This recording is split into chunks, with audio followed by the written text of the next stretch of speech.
going, ladies and gentlemen? Welcome back again to another edition of LandO's Lock-Ins, the series in which we do our darndest, our very best to make the most accurate CDL pick'em predictions possible. Lots of P's, ladies and gentlemen. I welcome you back to, what have I said? The series that just never ends, the series that just continues to give, my favorite series that we do here on the channel. But I'll tell you what, folks, we've got an interesting week. We have an interesting week. We get some teams that are on the uptick. We have some teams that made roster changes that just frankly aren't working out the greatest. I would say this week definitely is more of a barometer to see where some of our teams sit. Feels like we got a mixed bag. Like we know who the top teams are in the game, at least the top two.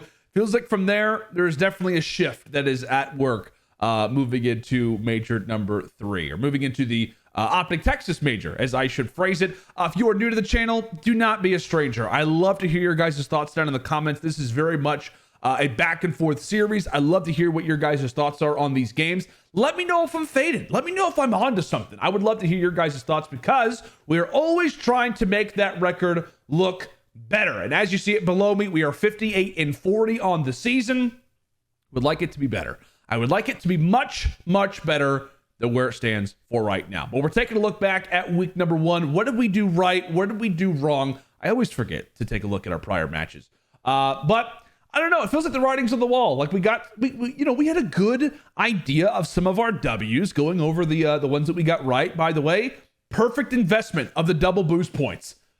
+6 points. You're not going to get that anytime soon, especially if you're missing out on all of the double point games. I have a horrible record in getting these double point games correct. But invested them properly there. So we'll take that W. Some of the other games we got as well, which is nice. This one scared me. Nobody predicted this. I think Vegas Legion had a 5% chance of winning this series according to fans. So that one scared me, and it scared me so much that I decided to switch my pick. I decided to switch between LA Thieves and Atlanta, and it ended up biting me in the end. I thought that surely if LA Thieves are losing to Vegas, they're going to probably lose to Atlanta FaZe. Not the case. If we just would have stood strong, held to our guns, we would have come out with another double points victory. I kept saying, Seattle, I'm waiting for you to win an online search destroy. They finally did it. They smacked the round rocker. And then at the top, just a faded take, honestly. Just a faded take. I had some thoughts, some hopes that Florida, with this new roster, were going to come out, get a surprising victory over the New York Subliners. I mean, it felt like the writing was on the wall. But not all the case. Let's move on. That's making me frustrated. Okay, new week, new set of matches. The expectations are high. Eager to see how some of our teams performs, especially OPTIC Texas right now, because I do feel like the spotlight is on them with the new team. They come off of the nice early win over the Gorillas in a Game 5. However, as we came into this series last week talking about it, they have got on paper the toughest schedule of any roster, and going into their own major with all the storylines, all those things, this is a huge week for them. They very well could actually, in their matches that they have, they could essentially lock up a winner's bracket spot. They could also put themselves in a horrible position when it comes down to maybe making it into the elimination bracket for their major as well. So they could basically start things off 3-0, or they could start things off 1-2 and have 2 very, very difficult matches still lined up. So we will talk about them. But before we do that, we have to jump into our opening matchup here of week number 2 in the Major 3 qualifiers, and that is the London Royal Ravens taking on the Atlanta FaZe. Now, let's be frank, right? This is number 1 versus number 12 in the standings. I'm sure the fan vote is going to agree with that take. Yeah, 97-3%. Not a surprise. But what I will say is that if you are thinking about this prediction and instantly putting in your double boost points for this match, the one thing that I would sway away from is you have to keep in mind that Atlanta FaZe does have a weakness, and that weakness is in hardpoint. For the London Royal Ravens, it feels like the one bright spot for them right now is their hardpoint. They should have went 2 for 2 in those hardpoints versus the Boston Breach, who right now looks like one of the best hardpoint teams in the game. So if you are looking at recency, so far throughout the season, as I said, hardpoint has been the Ravens' game. They look great versus Boston. They should have closed out, I believe it was a hotel hardpoint where they were up by 100 points versus Boston.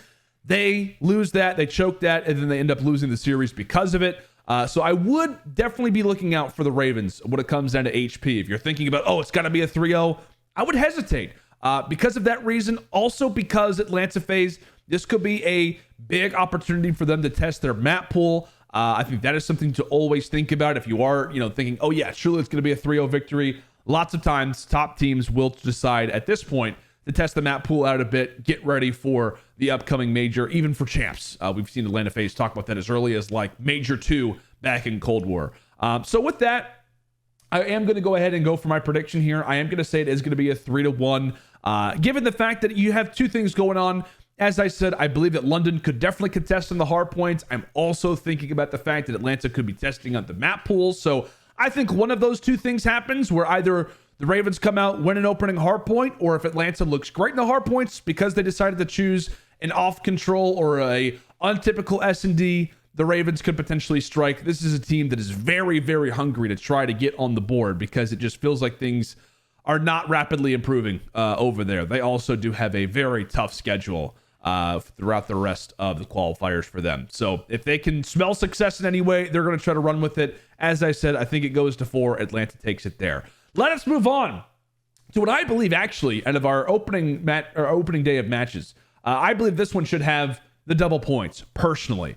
Given the fact that this is a massive series for OPTIC Texas for all the reasons we talked about earlier. It is also a huge series for the Toronto Ultra, considering that this is, essentially what could put them in the winner's bracket. Also, it could also be the matchup that puts them in the elimination bracket, depending on how they play, because they have got a stiff match versus the New York Subliners the following day. So lots of eyes on both of these teams coming into the week. Then also for Toronto, it's not only going to be interesting because of the games that they have, but also because they are sporting the new roster. After the opening series versus the Boston Breach, they make the roster change. Standy's off the team. He's talking about how his best friends are stabbing him in the back. They bring in Hixie, and in their debut, they end up taking down the Las Vegas Legion. How are they going to come out and play, against OPTIC Texas? It's a big question. And same thing can be said for OPTIC Texas. You're off of a Game 5 versus LAG. The hard points looked good. The S&Ds were a tad up and down, but in the Game 5, Hoot goes off, finishes off 14-1. You couldn't ask for a better performance from anybody in 7 rounds of Search and Destroy. Absolutely wild takeover that he had in that game. So we talk about predictions for this one. I actually do need to bring up the fan poll for it.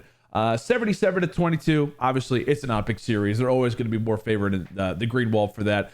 But really, when it comes down to it, the worries that I have for Toronto is that fundamental-wise, I think that they're going to improve, right? Hixie has talked about that in the interviews. He said that, hey, I am here to elevate these guys. I am here to try to make them better. So I feel like, whether it's First Bloods and Search Destroy, if it's just making the right rotations in Hardpoint, if it's, making the right call to be more objective-minded in controls, whatever it may be, I think that they can improve in that aspect.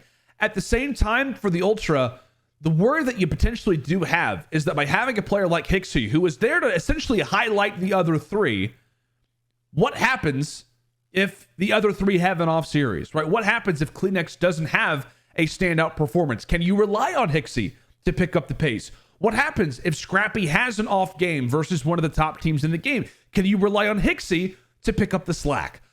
Because there is a positive, right? Because you are living by the other three, but you're also dying by the other three as well. So it's almost like, are we all in on the 3 players that Toronto Ultra have plus Hixie, or are we not? And so there was an element to it where I feel like a lot of it does depend on Hixie's performance. I know in his opening matchup does not play great, and he's coming in probably not expecting to play within a day's notice or whatever it is. So there's definitely that aspect to it. I think Hixie is a fantastic player. But as we said, we know what he is there for. And when you're facing off against what appears to be a very, very dominant hardpoint roster, if you do have, like I said, an off moment from one of your top players, are you going to be able to elevate? Can you rely on all 4 players of this roster to be consistent?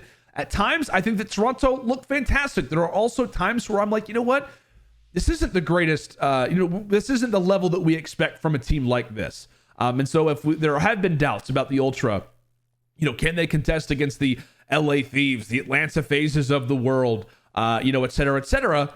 with the old team, they weren't able to do that. Was that all on Standy? I don't think that it was. But you do appreciate the fact that they're going for Hixie, who hopefully improves their fundamentals, who hopefully can elevate this team and maybe surprise. You know, I do have high expectations for him. I know he's been waiting for the longest of times to get on this roster and really do something. So I don't know. This is a difficult one, obviously, because it is both teams coming off of a roster change. It is both teams with this new roster, their second matchup, both of which are coming off of a dub. So there is that to think about. I will say that I do think that OPTX comes out and wins the opening hard point. And then I think when we talk about S&D or Control, I don't know if they win both of those. I think that it's probably going to be a 1-for-1. And then I'm predicting, I don't know, it's hard when you don't know the vetoes.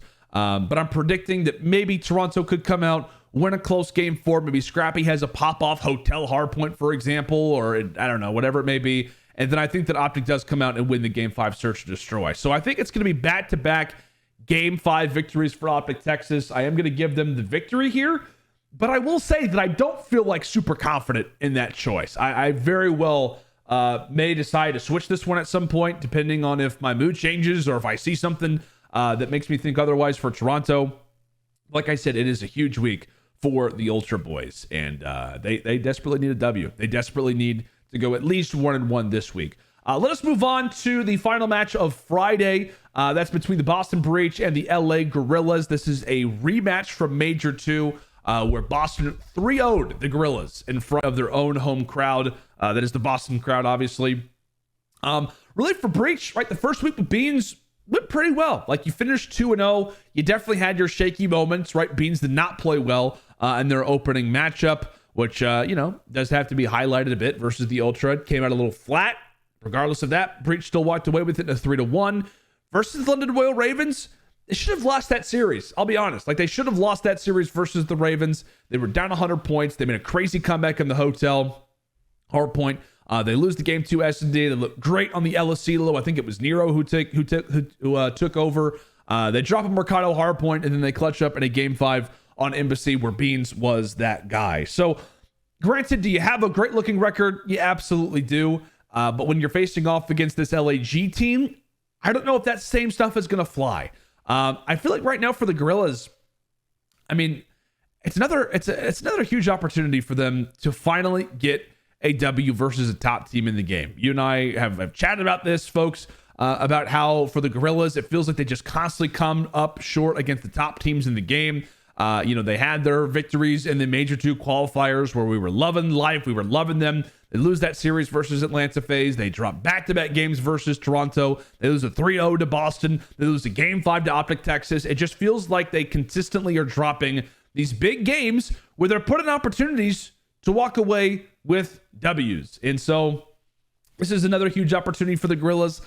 Lately, right, Hardpoint has not really been their thing. Like, if you look at their most recent performances, they lose both versus OPTIC. They lose one versus Boston. They lose one versus Vegas. They lose both versus Toronto. They lose one versus Toronto. They lose one versus Atlanta. It just feels like they are not consistent anymore in their hardpoints. And whether that's because of, I think it was hardpoint knowledge, maybe spawn awareness, all of that stuff. Once this team was added, they were obviously a cut above the rest. But like, I don't know. It's just a matter of, for LAG, now it feels like controller's their strong suit. S&D is still up in the air. It makes you wonder really where the Gorillas sit. And so I want to, given the fact that Boston did not have a great week despite starting off 2-0, I would love to give LAG the W. I just don't know where specifically LAG can really attack the Boston team. Like, it really does feel like all maps could potentially be up in the air. I do like Boston right now in the hard points, which is why I'm going to give them the edge in this series. Taking a look at the fan poll, it is 70-30. I wouldn't say it should be that high.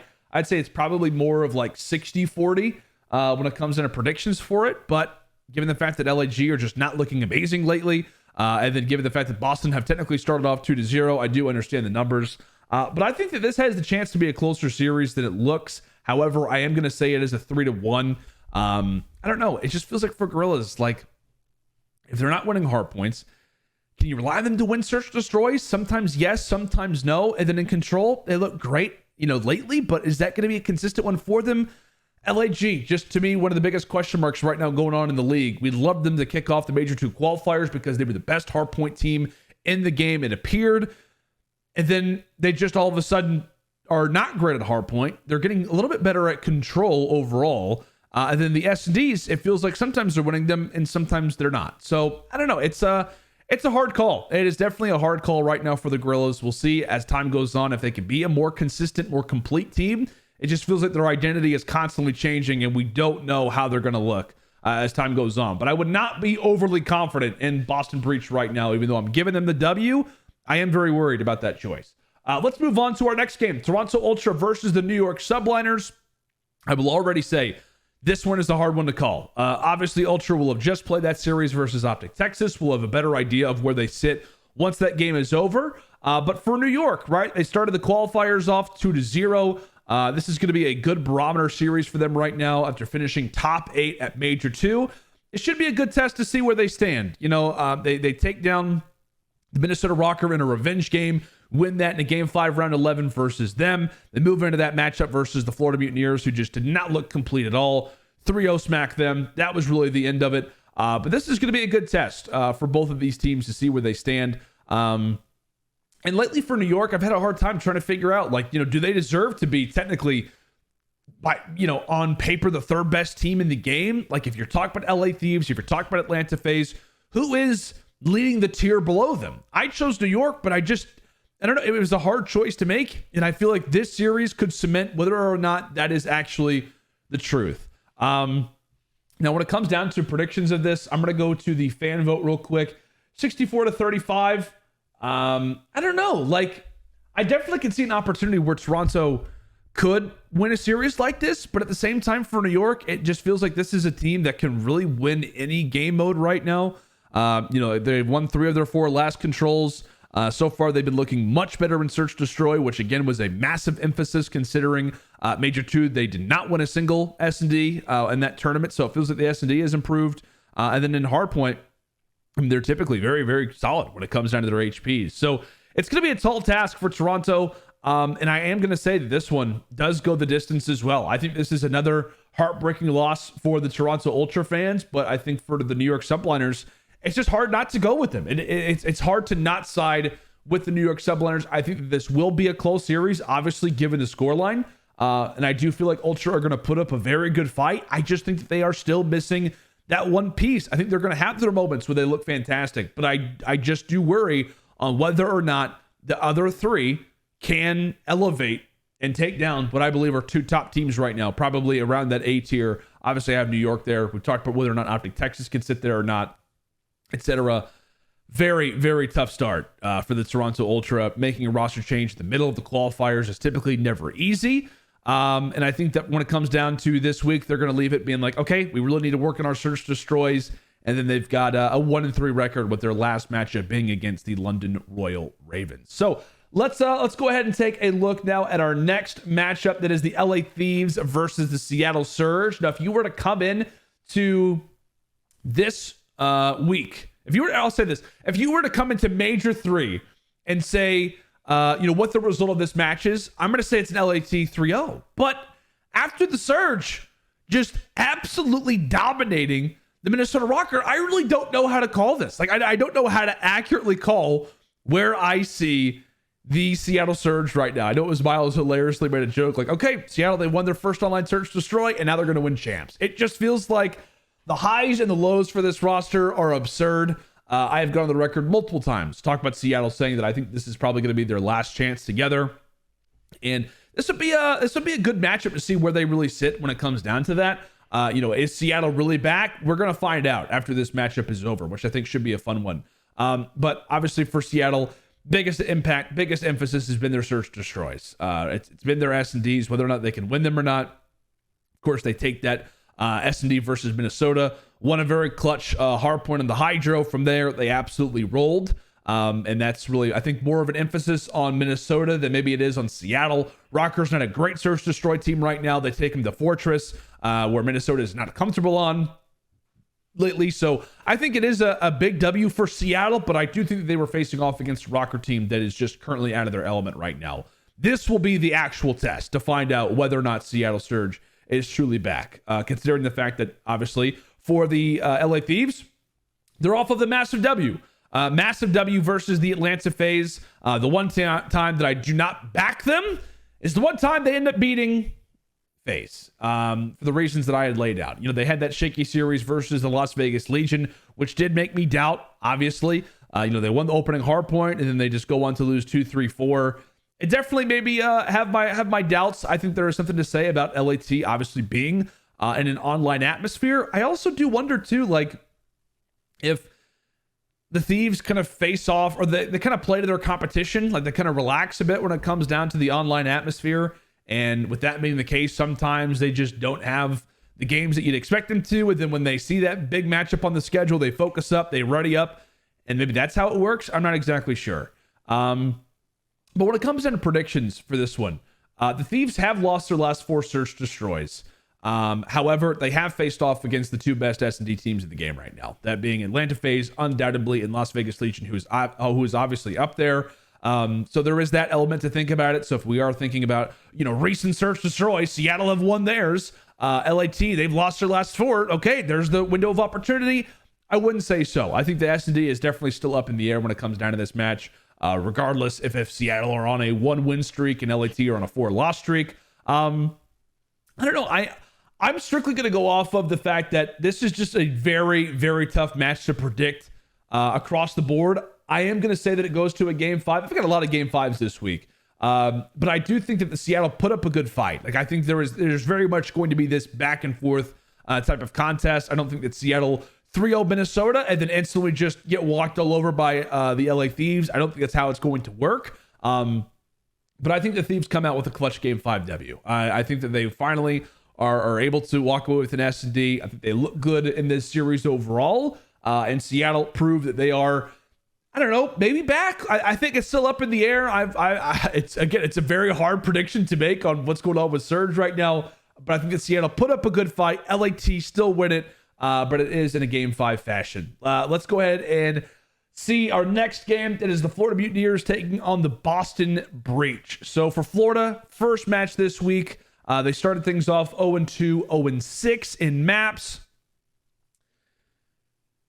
And it's frustrating because I feel like for Florida, they made the right moves. I really do. Like, I feel like a massive roster change was needed. They needed to bring in Brack. They definitely needed to bring in a playmaker like Capsidal. And then we're talking about Fellow, who actually, I forget what series it was that I was watching specifically, but he was looking very good. And like the hard points, I want to say, regardless of that, it is a totally new team. I think there was definitely an element to look at it from that POV and understand the fact that, hey, this is a new roster. They're coming together for the first time. However, the fact that they should be an elite search destroy team and they won 3 rounds in 2 total search destroy games is worrying. It absolutely is worrying. I know that they did have, tough competition. It's understandable that they finished off 0-2. What I do feel like is unacceptable is that they got smacked around in both of the search destroys and did not win a single map, right? I think that the expectations are for Florida. You have, a rough schedule. You have 2 difficult rosters to face off against, but you can't walk away with 0 results. You have to give me something. And that is the part that frustrated me the most about the Florida Mutineers. Not only because I predicted them to get a wild Game 5 victory over the New York Subliners, but because they just didn't give us anything. And then for the Boston Breach, I have them off of a series victory versus the Gorillas, one that I do think is pretty spicy. And for Boston right now, like, it's just weird because I feel like for Breach, I was very high on them. And then after the opening week, I'm like, they gave me the result that I was looking for, 2-0. But it wasn't in the fashion that I would have liked. They beat Toronto, who ends up making a roster change after that series. Beans doesn't play well. They then move on to their next game where they face off against the London Royal Ravens. They definitely should win that series. And they arguably should have lost it. So with that, like, do I feel like a shaky Boston team, despite a great record, is going to lose to Florida, and Florida, who looked horrible last week? Again, it just feels like barometer-wise, it's going to be a good test. I am not going to go with Florida in this one, and the fan vote will support me on that. I'm going to say it's a 3-1. I'm going to say it's a 3-1. I honestly want to go with 3-2. I might honestly switch this to a game 5. Just given the fact that Florida have to look better. I don't see a world in which the Mutineers come out and they just get smacked around. And I mean, absolutely smacked around for 3 series straight.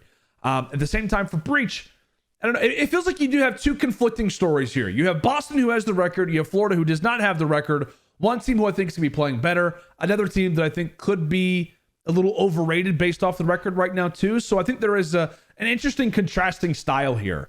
To where Florida could definitely make this a closer series than I'm sure a lot of people think. Is it going to go farther than a game 4 or whatever?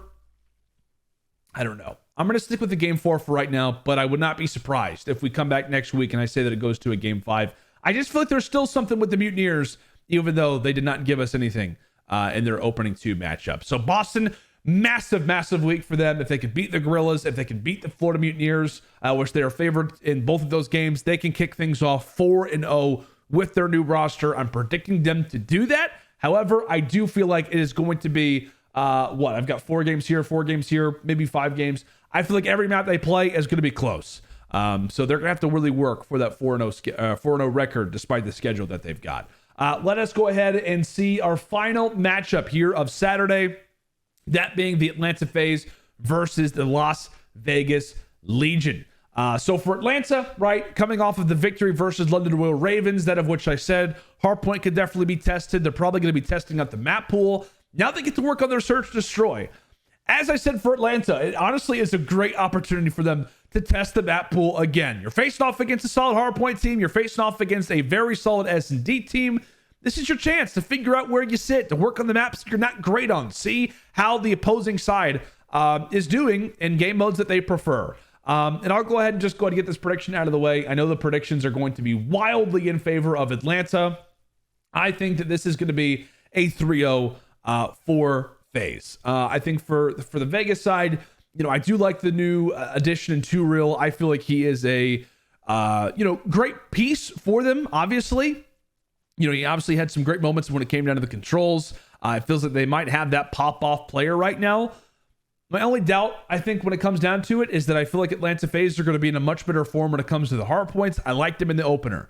I also like Atlanta FaZe in the search destroys. I think that they win both, if not just the one SD that we see in this series. Then I think in the control, Vegas are still a team that is trying to figure out control. They have a very difficult piece to face off against in 2Real when it comes down to the opposing sides. But if you're looking at SMG battles, I like for Simp and Abizi to be able to win a lot of those clutch gunfights versus 2Real. So I think this one is going to be a 3-0 win. I feel like for Vegas, I think this is their only matchup this week. So they would be starting things off 1-2. They have some winnable games, honestly, in their next 2 series. So there is still a chance for them to get winners bracket. But I feel like in a game like this, they're facing off against a better S&D team than them, and I think a better respawn team than them for sure. I don't know. It's another frustrating loss, I think, for Vegas Legion fans who, want them to reach a high level. It's just you're faced off against one of the best teams in the game and one of the worst matchups that you could possibly have in the league right now. I like FaZe to get it done in a 3-0 fashion. Let's go ahead and jump in to Sunday. The LA Gorillas faced off against the London Royal Ravens. To me, this is a must-win for both teams. The Gorillas, I have off of a loss earlier in the week versus Boston. That would make them 0-2. London, I have them off of a loss versus the Atlanta FaZe earlier on in the week. That would make them also now 0-2 as well. Now, when it comes down to predictions, I'm going to assume that LAG are the favorites in this, and that's understandable. And normally you'd give them the edge when it comes down to hard points, but they have lost, and I know we don't know how the result's going to go officially, when it comes down to their opening game of this week versus Boston. But normally you'd give LAG the edge in the hard points, but lately, like I said, for London, I do think that London are a very sneaky good hard point team. I also think that this team is very, very hungry for victories right now. I don't know, I am going to go for an upset in this pick. I'm going to go for an upset in this one. I am going to say that the London Royal Ravens walk away with this series in a 3-1. I think right now for LAG, it just feels like the pieces are just not there right now. I don't know. It's just to me feels like a perfect opportunity for London to come through and surprise, walk away with an opening hardpoint victory. Maybe the SD just isn't on top where it needs to be right now for the Gorillas, and then the same thing could be said for the control. just lately for the Gorillas. Like I said, I think that they could have a close series versus Boston, but starting off 0-2, I think that this is a trap game almost for them to be like, hey, where are we going wrong? Where do we try to fix our mistakes? London comes out and they surprise. I'm going to go for an upset here. This is the exact same spot where I had an upset happening last week. Will we finally be right? We have to go for one, but I do like the opportunity for London to come out, win at least one game. For LAG, this would surely spell disaster if they lose this series versus the Ravens. If they start off, losing this game versus Boston, losing this game versus London, they would instantly be regarded as one of the worst teams, if not maybe even the worst team in the league. Which is rough. It's a tough spot for the Gorillas if that ends up happening. But that is the prediction. Let us move on to what I believe will be an interesting matchup. It has been one all season long. Right, we talked about the opening series of which Minnesota played against OPTIC Texas. Controversial W for Rocker. And then when it came down to the Boston Major, these two teams faced off against each other, and Minnesota wiped the floor with OPTIC Texas. They won 3-0 in Boston. And so they technically do hold the series record over them, 2-0 right now. Now, I have been wanting to talk about my issues with Minnesota. This is their only matchup this week. They do have an interesting closeout to their qualifiers. They've got Las Vegas Legion after this one. Then they face off against the LA Thieves. My issue for Rocker is that they've become a better hardpoint team steadily throughout this season. We've seen that. We've talked about their game one hardpoint records and all this stuff. A lot of people still think they're a good S&D team. They're not a great S&D team. I don't know how many times we have to talk about that. They are not a great search destroy team. They have lost their last 6 search and destroys, going back to the one that they won versus OPTIC Texas. I'm not here to say they're a bad S&D team. I'm just saying that they're not an elite search destroy team in this game. They've had some good moments where they've won 2, 3, 4 in a row, but they've also had their bad streaks where, as I've said, they've lost their last 6 search destroys in a row. So the issue is that they've gotten better at hardpoint, but not to a consistent level. So the S&D has not been amazing. And then what is the biggest issue for Rocker is that on occasion, you'll see them win some search destroys. On occasion, right, they've been a better hardpoint team. The biggest problem right now for Rocker is that it feels like the hardpoint in the S&D is now currently not in the greatest of states. And while that has been going on, the control has taken a hit. And the reason why the control has taken a hit is because they're now no longer allowed to play El Asilo whatever they choose. A lot of teams were eager to get rid of Fortress so earlier on in the season. We saw that happen often at the Boston Major. Let's just get rid of Fortress. And then obviously Minnesota, they get rid of the hotel or whatever it may be, and they end up getting their El Asilo choice. This was their map at Major 2. This is the map that elevated them to get to the placement that they had at that tournament ever since that they went on that 3-game winning streak at Major 2 by winning the controls. Every team since has played them on Fortress. And every time that Minnesota has played Fortress in their last 3 games, they've got 3-1 or 3-0'd. So the biggest thing for Minnesota is that you got to work on Hotel. If you're not going to be great at Fortress, which at times throughout the season we've seen them be good at that map, but they have got to be better than just one map in control consistently, because teams are starting to figure that out. So that is really, to me, the biggest emphasis on Rocker. That is, to me, the biggest culprit behind their issues is that control has not been great for them when they're not playing El Asilo lately. I think, when it comes down to search destroy, the biggest issue that we have talked constantly on broadcast, myself and Study, I feel like we've hit it numerous times, is that Cammy just does not look comfortable in search destroy. At times, he has been one of the best S&D players in the world. Currently, he does not have a great KD so far throughout this season. He has kicked off Major 3 in 3 maps total. He is 8-23 in overall lives. You cannot have that happen. So the problem for Minnesota is that in facing off against OPTIC Texas, who I have right now moving into this series at 2-0, they beat the Gorillas, they beat Toronto, both series of which have gone to a Game 5. How does Rocker play?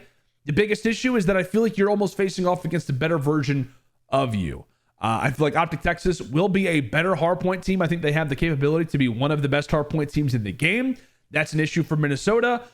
For S&D, I feel like OPTIC are going to get back to the level that they were at in Search Destroy.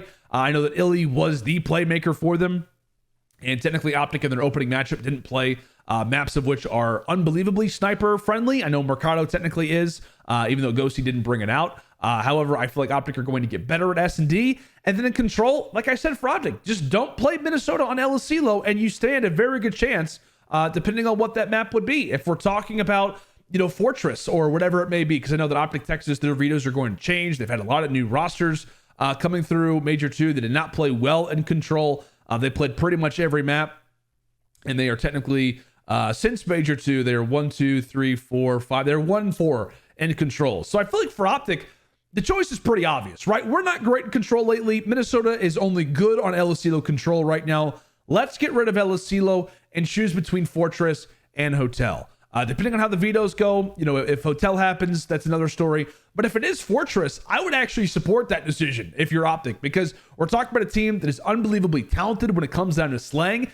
If they can get Rocker in a trap nice and early, you're basically just banking on either tying with them in lives to guarantee you have the round 5 defense and kills, or you're just banking on, hey, just get Shotzi a lane, get Hook a lane, get them aggressive, and hopefully they can find a window of opportunity. It kind of gives OPTIC Texas the chance to finally maybe prove the doubters wrong when it comes down to their previous Fortress control struggles, where they have been known to at times play a tad over aggressive. Rocker will make you pay for that if you do it. So I just feel like it would be a good opportunity for OPTIC if the vetoes do pan out that direction for them. But in general, I'm going to be honest. I think that we'll go and take a look at the fan poll as I make my prediction. You do have to give Rocker their respect. Considering that they technically have beaten you 2 times. I know technically it is, based off of actual maps that have been played. They did 3-0 you in your last occasion. It is, a 2-0 record that really is 1-0. Regardless of that, like I said, I just think right now for Rocker, I worry about their current state. I do. I worry about Rocker's current state right now. I know that they are off of a fantastic placement. But I think that given the game mode direction, I feel like they do need to find that next game mode in control. I feel like they do need to improve in their search destroys dramatically. And if not, they cannot rely solely on their hardpoints, because when they face off against great hardpoint teams, that is where the worries come in. And I do have this as a 3-0 for OPTIC Texas. Again, I just think matchup wise, it's a difficult one for Minnesota. If you're not winning your SDs and your controls consistently, you're facing off against a hardpoint team that I think is better than you. And I think that OPTIC Texas have a good thing going for them in S&D. And I think that the map vetoes could work out well for them to also win the control as well. So I am going to say that OPTIC wins this in a 3-0 fashion.